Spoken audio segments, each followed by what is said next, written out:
Guys, welcome back. This is Eric here with Guitarsenal. Today we've got a very special video for you. This one's been a long time in the making.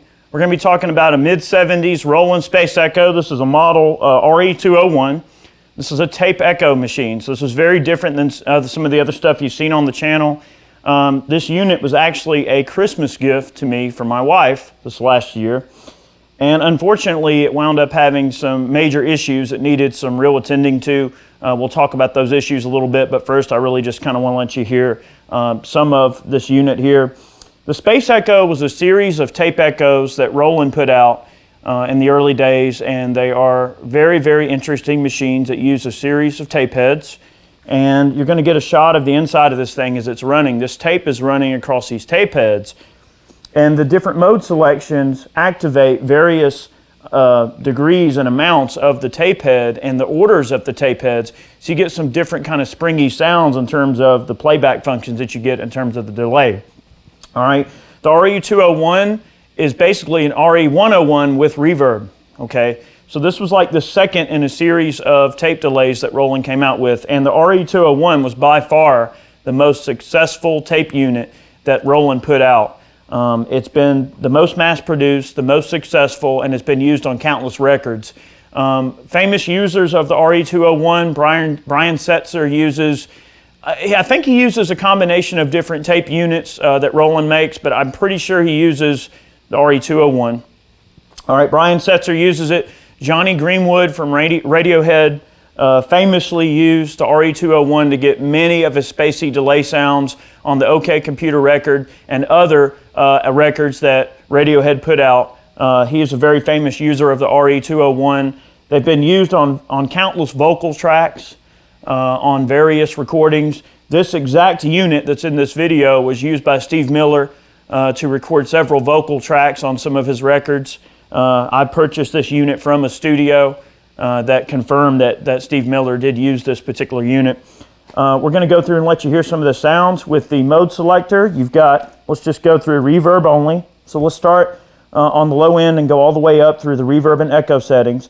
You've got repeats only, then you've got repeats and reverb, then you have reverb only. The controls, you have mic inputs as well as an instrument input. In this case, we have the instrument input up all the way. The microphone inputs are turned down all the way because I want you to listen. I would imagine they're going to introduce noise. Let's see if we have them up, if it'll introduce some noise. Okay, there's no line level, but with nothing plugged in, anytime you're not running an input on something like this, you want to turn the knobs all the way down if you're not using them.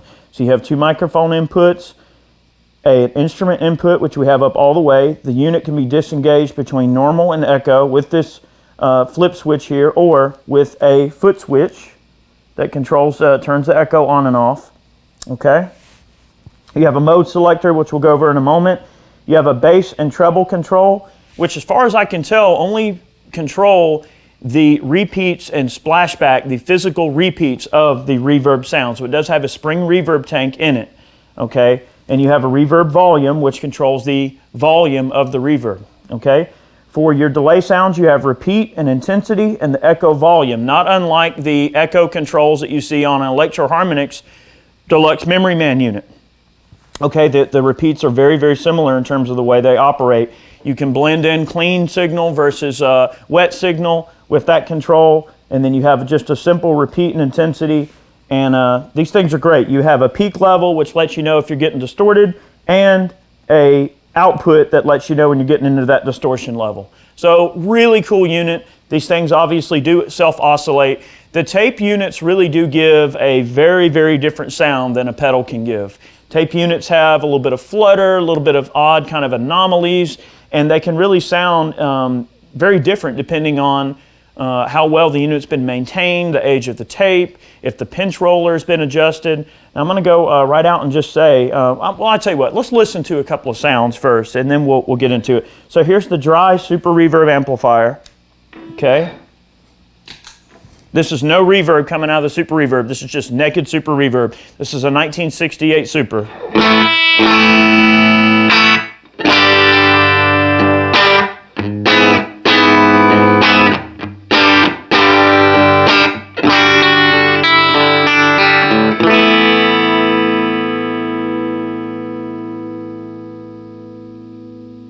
Reverb only on the Space Echo.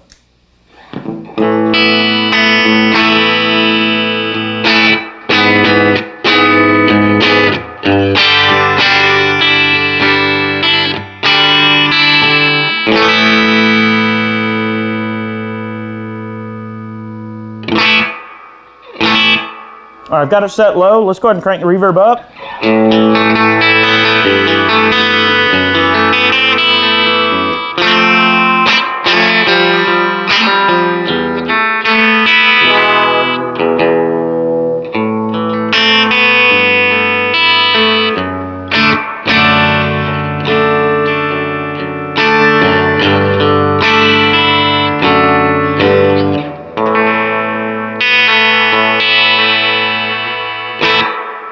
Okay, so these bass controls and treble controls only control the repeats of the delay. Let's turn those all the way down, get our reverb up so it's a little more pronounced.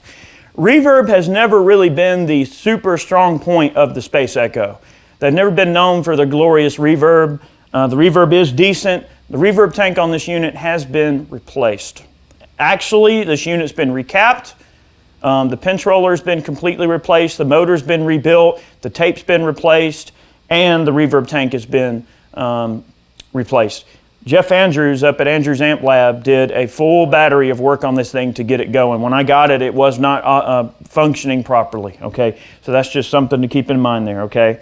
We're basically as close to a time machine Space Echo as we can possibly get without going back in time and getting a brand new one. This thing's been completely refurbished to brand new specs. All right, so here's the reverb halfway up, with our bass and treble controls about half, all the way down. You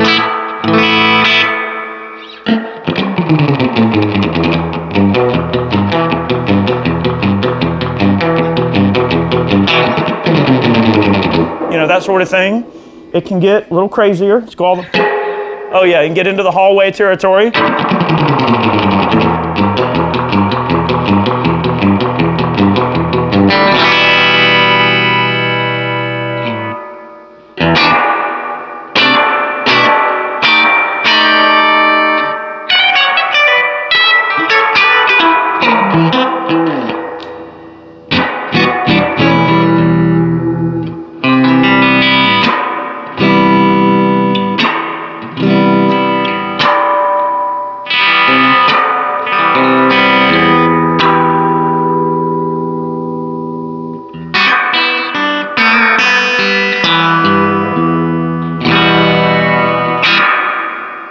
So the reverb can get crazy. The bass, you know, we'll just put these up about halfway. Let's give that a listen.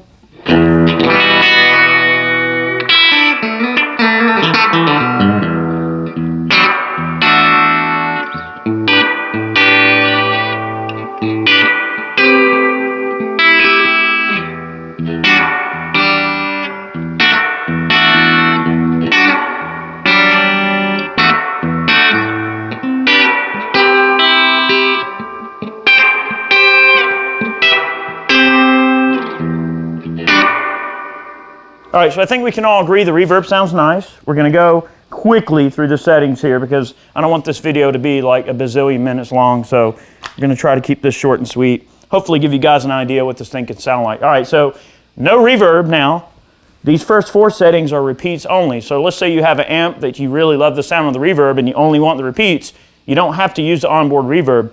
Even when we get into these reverb settings, we can turn the reverb down all the way as well if we wish, just and cancel out the reverb altogether.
Okay, so the echo volume controls the overall output of the echo. So I'm going to go low, and let's get a little silly on some of the controls. The far left edge of the knob, as we turn the knob clockwise, the repeats get longer. As I go higher, the repeats get shorter. I know that's kind of counterintuitive. At first I was like, wait a minute, what's going on here? I know this thing's got more time than that. The shorter delays are as the knob goes to the right. The longer repeats are as you decrease the knob. I know that's strange. But let's try the repeats super low with our intensity up high, and let's just get the echo volume kind of low, and let's see what this sounds like. Yeah, so see, you're getting kind of crazy there, all right? Let's give that a listen.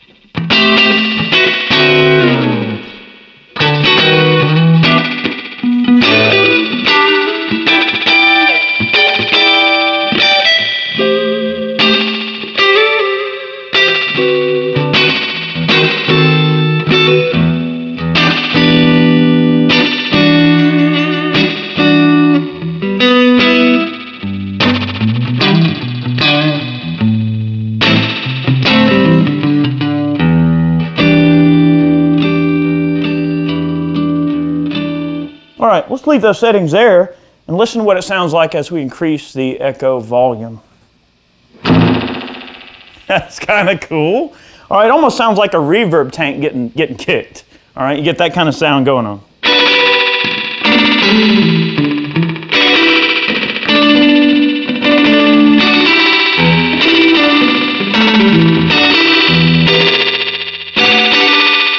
Let's increase those repeats. Guys, the thing is the overall repeats, intensities, and levels that we can bring in are relatively similar. What these different tape heads give us are different orders of the tape heads in terms of how they play back. So if you can imagine a row of heads in a line, 1, 2, 3, 4. If all 4 heads are playing, it's going to go bump, bump, bump, bump. If only the tape head on the end and the front are playing, it's going to go bump, bump, right? Or if only the first 2 are playing over a series of 4, it'll go bump, right? So each of those mode selectors gives you some different tape head playbacks, so you can really get some different rhythmic patterns. So this machine does require a little bit of playing around to understand what the modes do and the amount of repeats that you get and the way that the heads repeat. So what I'll do, just to save our sanity in this video, let's turn the repeats up, middle of the way, intensity middle of the way, and echo middle of the way, and let's just quickly go over these presets and let you guys hear what they sound like and hear how they interact in terms of with just the mode selector. I think that's probably the most helpful way to demo this thing instead of us toying around, because I could noodle all day. All right, so we're on setting 1. Let's just, as a reference, I'm going to let some chords ring out and maybe a few lines or whatever.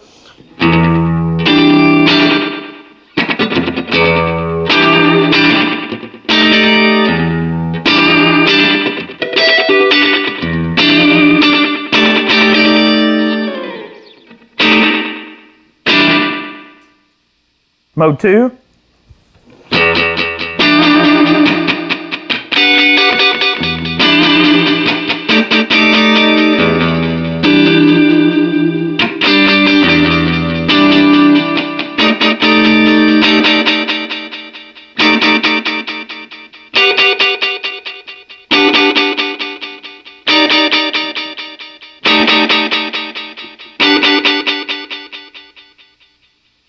All right. Safe to say that mode 2 is allowing all of the heads to be heard.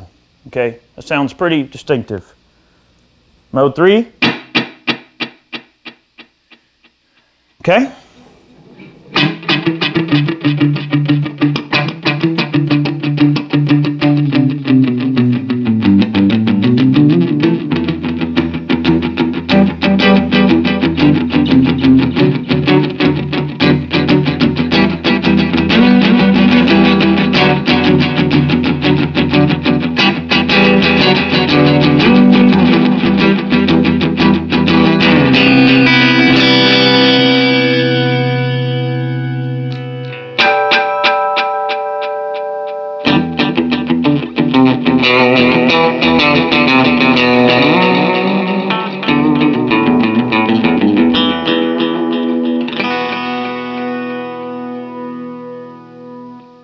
That almost sounded like the Doom theme from the first Doom.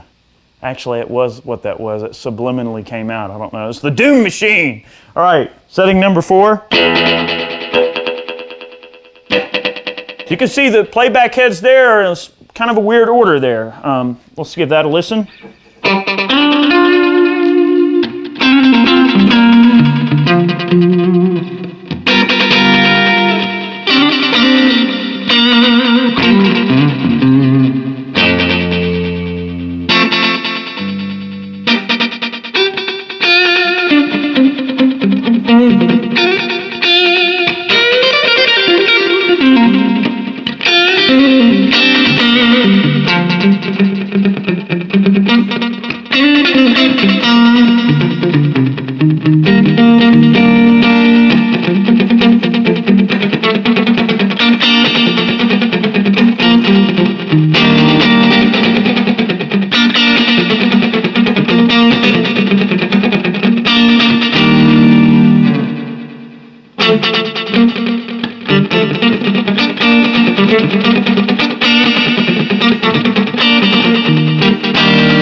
Get into some cool territory, and of course those timings can be fully adjusted. These are obviously just with the knobs at noon. All right, now we're going to introduce our first mode that has reverb. We'll bring the reverb up everything just at noon. I forgot to mention also that there's a high, medium, and low input switch. We have it in the high input because these are low impedance pickups. You know, this is a passive instrument. With low impedance cable and everything, we're going to run the high setting because we want that signal nice and hot, okay? If you're running a high impedance, or let's just say something like a powered active pickup, or let's say a keyboard or something with some type of onboard preamp, obviously you may want to adjust that accordingly, along with the instrument volume level itself. But because single coil pickups are so low output, we're opting for a high instrument volume and the high selection on the input, just so you know. All right, this is our first mode with reverb. Okay, let's give this a listen.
right, very sedate, sounds nice, big and airy.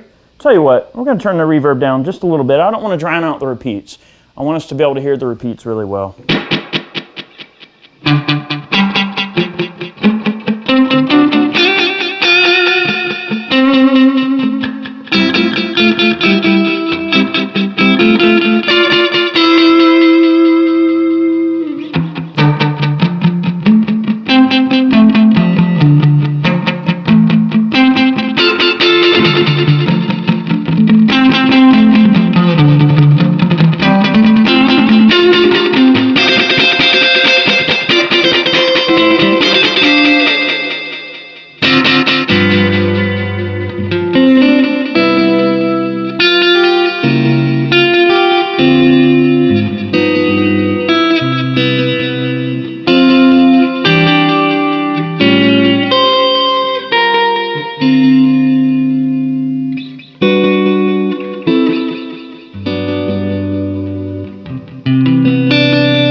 Anyway, okay, getting on to setting number 7. All right, that's definitely more of just a nice tail off.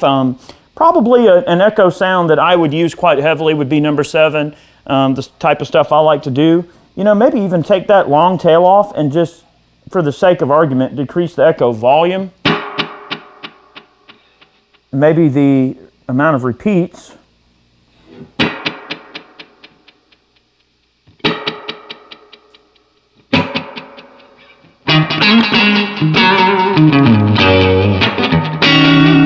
Maybe hit it with an overdrive.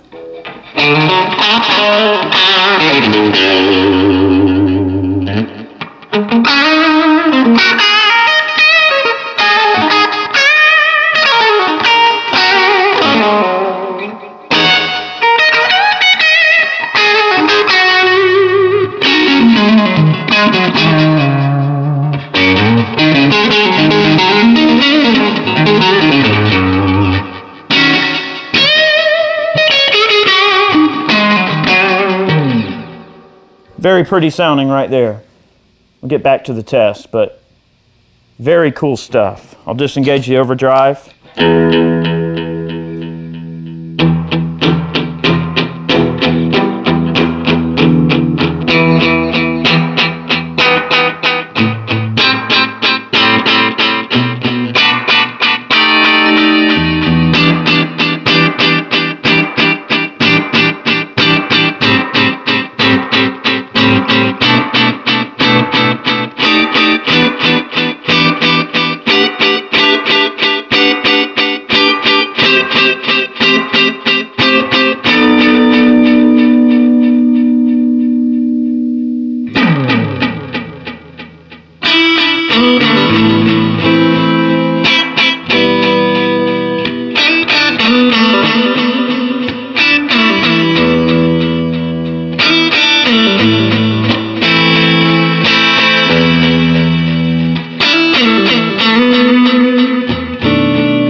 Number 8. All right, so that's again getting into one where we've got off heads going off inside of the unit. Let's see if we can give that a listen.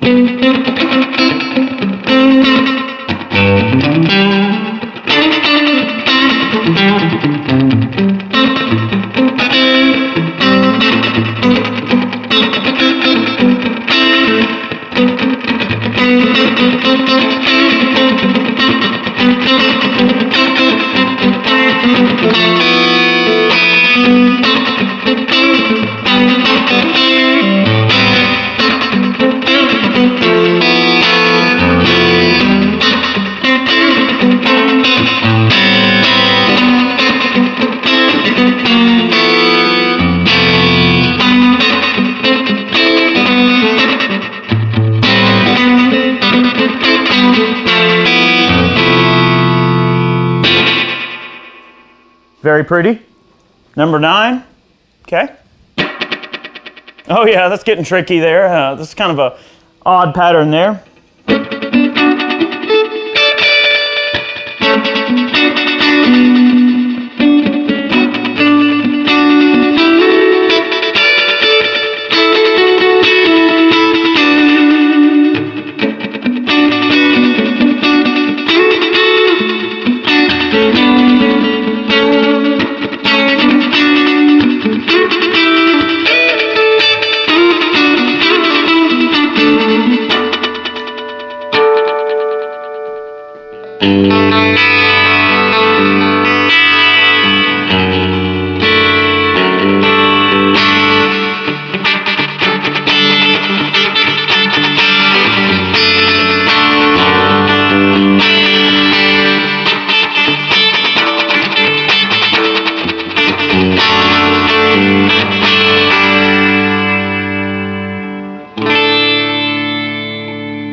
Very pretty sound there. Sound 10? That's cool. All right, let's play around with that a little bit. Let's see.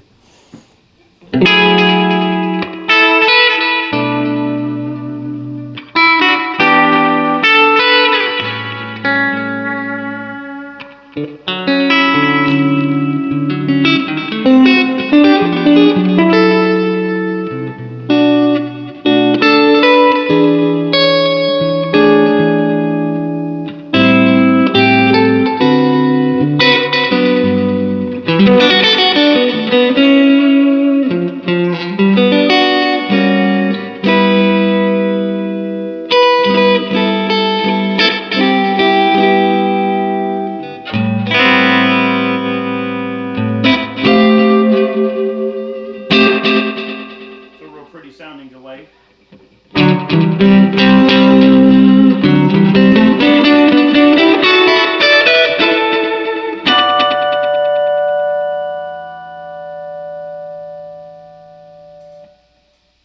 Can't see. All right, number 11. All right, this is before we get back around to the just reverb only sound. So this is the last in the modes here. Last of 11. Let's give this a listen. That's cool. Get some rhythmic action going on in there.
We're going to get back to 7.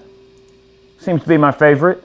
Let's go long on the repeats, and let's show off some oscillating action with the tape echo. There's nothing cooler than listening to a tape echo machine self-oscillate.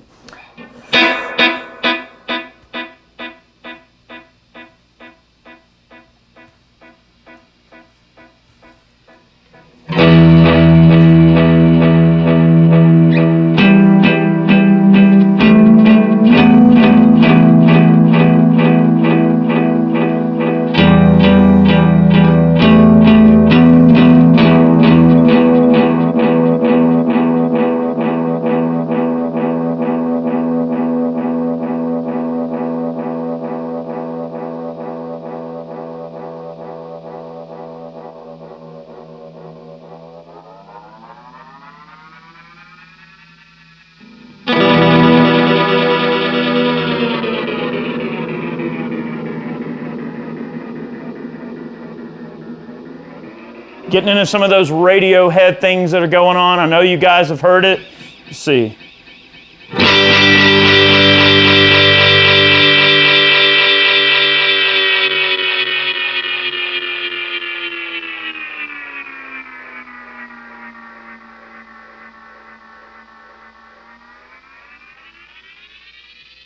All right, that mode is not quite so much self-oscillation, but let's find something that will, shall we?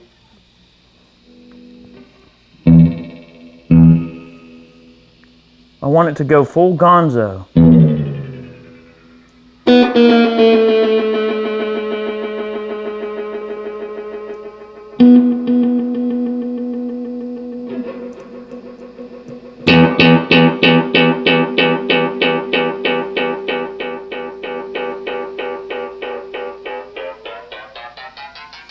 This particular one is not wanting to readily self-oscillate quite as much, and I would imagine that would probably be in part to the fact that the pinch roller on this unit has been fully adjusted, the tape has been changed, the caps have been changed. I would imagine as these units get older, dirty, the caps get wore out a little bit more, some of the components are a little bit more worn in, the motors get a little bit more, worn in a bit. I would imagine that some of them will more readily self-oscillate than this particular unit will. Let's try getting on to just a repeat only setting, and let's see if we can create some self-oscillations. Guys, we're just kind of going down the rabbit hole here. We're just trying to have fun. All right, here's mode 1, and I've got the intensity up all the way, the echo volume up all the way, and the repeats up, as long as the repeats will possibly go. Let's give this a listen.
So freaking neat, man. I love these machines so much. That's why you get, that's why they call this space echo, man.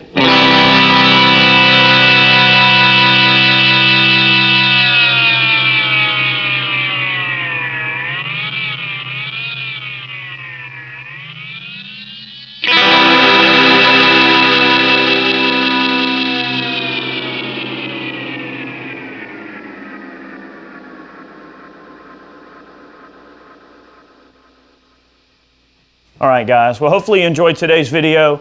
I wanted to give you all an idea what these units sound like. They're really cool. Is it something that belongs in every collection? I would say probably not.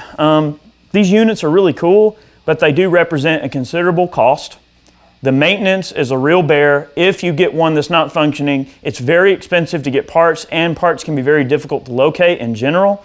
Now, they do have a magical sound in of themselves that is almost merited. If you have a studio, or if you just love to get that awesome type of a sound on a recording and you just have to have that sound, or let's say, I don't know, you're in a Radiohead cover band, or maybe you're in a band that, you're trying to get those Radiohead kind of sounds, it's definitely there. This thing is Johnny Greenwood in a box. Brian Setzer uses it for slapbacks. Wait a minute, there we go. Let's get some subtle slapbacks in. Let's try to get into that territory. So let's see, if we wanted to get a slapback, we would get this knob kind of high. Let's get this knob back down.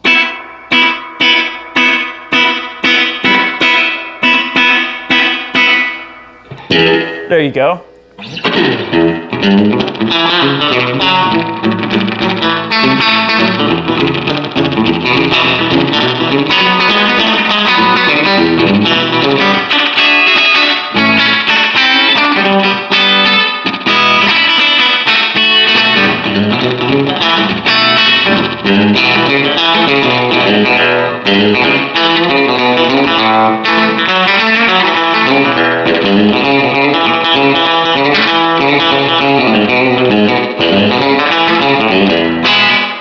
There you go, there's your slapback. That's getting right into country territory. So it can certainly get into that slapback territory in addition to the long and spacey sounds, which you can certainly hear that kind of Brian Setzer sort of thing going on there. He loves his tape echoes. He runs them into like a Fender Bassman and runs a tape echo, and you get the reverb and the echo, which is just such an awesome combination. For a rockabilly player or a blues player or anything like that, this is the perfect unit if you want something crazy. Or if you're into ambience, you can definitely dial in some beautiful, spacey, cavernous sounding stuff out of one of these. So guys, thank you so much for watching today's video. Remember, we post every Monday and Friday. It takes a lot of effort to put these videos together, guys. It's a whole team of us that does it, and we really work hard to put this content out to you. We hope you enjoy it. This is just meant to be a demo of the RE-201. Maybe you're looking around and you've seen one for sale and you're wondering about pulling the trigger on one. Maybe this video will help educate some of you on what they can sound like. Hopefully I made them sound decent. Hopefully I demoed it good. So guys, have a great day. We'll see you next time. I'm going to make a little bit more racket with the slapback. Tell you what, let's get those repeats just a tad longer, a little bit more intensity, a little more reverb. Let's get kind of spacey territory. Let's go for Las Vegas hallway. Let's see if we can get there. There we go.